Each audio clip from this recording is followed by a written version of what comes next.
The show where there are no penalties, nothing is offside, and everything is fair game. This is The Gloves Are Off.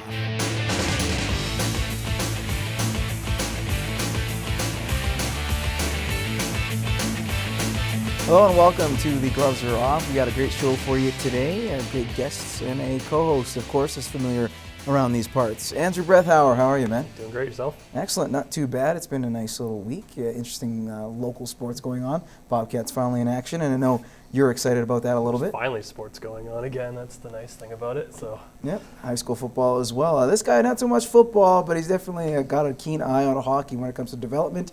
Kyle Tapp, how are you? Good to be back. Yeah, it's been a while. Yeah, I think it's been like a year and a half now. Yeah, I don't know how long it's been. Something I think it's my fourth or fifth time out here. So. Well, we have the pleasure of having you on, as well as with that bright shirt of yours. Yeah, So my wife dresses me before I leave the house, so this is on her. All right, sounds good. Oh, well, you know what? Let's talk about something maybe that's so good on some parts of the province, or at least for a few gentlemen. Talking about the Saskatchewan Roughriders deciding to let go of both Corey Chamblin, their head coach, and their GM, Brendan Tammon. Of course, Tammon gave the vote of confidence, which is often the kiss of death, if you think about it, in the long term when it comes to sports, but he was given it. But you look at this team, they are 0-9. There was a bit of arrogance on the part of Chamblin when he would talk to the press. Was this done, I guess, at the right time for the Riders? I don't know if there's ever a right time in football. Like, they're 0-9. What are you going to prove now in the rest of the season? Like, unless you're... Wasn't it a 32-game season in the CFL? Don't they play like 40 games? But I don't know when's the perfect time. Like, you maybe if you wanted to curve this, you should have done it afterwards. But if you've lost all confidence in your GM and your coach, then yeah, get them out and try to bring someone. But now you're bringing an interim in. So basically the season's a write-off, which I think everyone agreed was a write-off as soon as Durant went down in that first quarter. So I don't know when's the perfect time to fire someone in football. Well, like you only need like 4 or 5 wins to get into the playoffs in the CFL, correct? Like, hasn't that happened Most in the of the past? time, but I don't think it's going to happen this year because there's a lot of strong teams this time around. It's professional football. It's a results-oriented business. You're 0-9. It's time to go. Could it have happened sooner? Maybe you're giving a guy a chance. I believe he's a first or second year coach, very well liked in the locker room. Obviously, like you said, you lose your best player moments into your season, like he was behind the 8 ball. I think now living in this region, knowing how passionate the Saskatchewan fans are, I think enough's enough. And I think at least any kind of change, or at least showing the fan base that you're willing to try something new, is definitely the right approach. It'll be interesting to see what they do. That 34-game remark, he's 2-17 in that last 19 games, including the second half of the year. How many so games is not it? just 0-9. They play 18 games, not 0-9, but they went after that. All right, let's move on. Let's talk about something you're much more familiar with, Kyle, and we'll go with this to start with you. The Lloydminster Bobcats, of course, you've seen the great hockey that has come through here. You understand the team pretty well. So far, after 2 preseason games, 1-1. That's not bad, but if you look at the outings and what happened, especially last Friday, there's got to be a lot of head scratching and saying, is this the team that's going to be representing us at the RBC Cup? What do we put too much stock Everybody's got to relax, man. You have two of the best guys leading the ship in Gordon and Gary that have been around, been to the dance. They know exactly what they're doing. Preseason is just like Bill Belichick says. It's not about winning games. It's about getting a proper evaluation. So wins or losses doesn't matter. I was on a team one year where we went undefeated and then started the year 0-11. So it doesn't matter. As long as they get the right players in place, they start to establish the culture that they're going to need in order to go on this long drive and this long run. And Gordon and Gary get a great evaluation in terms of who's going to belongs on this roster come the home opener. That's all that matters. Wins and losses. When the puck drops for real, that's when it matters. So too early then to make actual or give them a grade in this instance. Yeah, we're 2 preseason games in, and how many guys were left out of the lineup in those 2 games? You weren't playing Mulder and your Emchuk, and those are your guys you're going to be looking towards when the season starts. You had all these rookies in who played their first and second game in the AJHL and in junior A hockey altogether. So, yeah, panic, calm down, people. Like, it's only preseason. Now, yes, it looks bad. A 6-1 beating by Bonnyville is not the greatest looking thing, but just calm down. We still got 5 more games to go. and we got 60 more games of regular season before we even get to the RBC Cup and all that other stuff.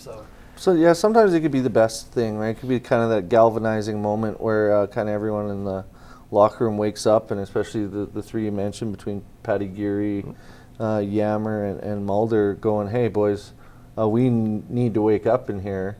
We know what's coming. Let's make no mistake, Bobcats will always come from behind. There's no coming from behind this year. They're out in the forefront with Spruce Grove, with Brooks. Everyone's going to be chasing them. Every time someone walks in the Civic Center, they're bringing your best.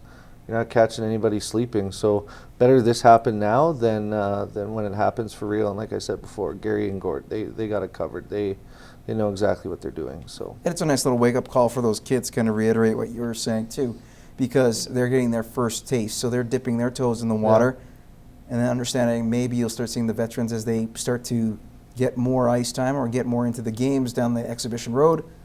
They'll understand what it takes to actually win in the AJHL. Well, again, there's plenty of time there. How about this? The Toronto Blue Jays are red hot. I know, Kyle, you're very happy about this. Big Jays fan. What about the man that they hired as the team president? They also brought in a guy named Mark Shapiro, who, ironically enough, was with the team that they're facing in a 3-game set this week. The Cleveland Indians spent 24 years, built that heck of a team during the mid-90s, as well as a later surge in the 2000s with the Cleveland Indians. But you look at where he's at. He's taken over Paul Beeston. Paul Beeston loves Alex Anthopoulos. Does Alex Anthopoulos still have a job with Mr. Shapiro as the president?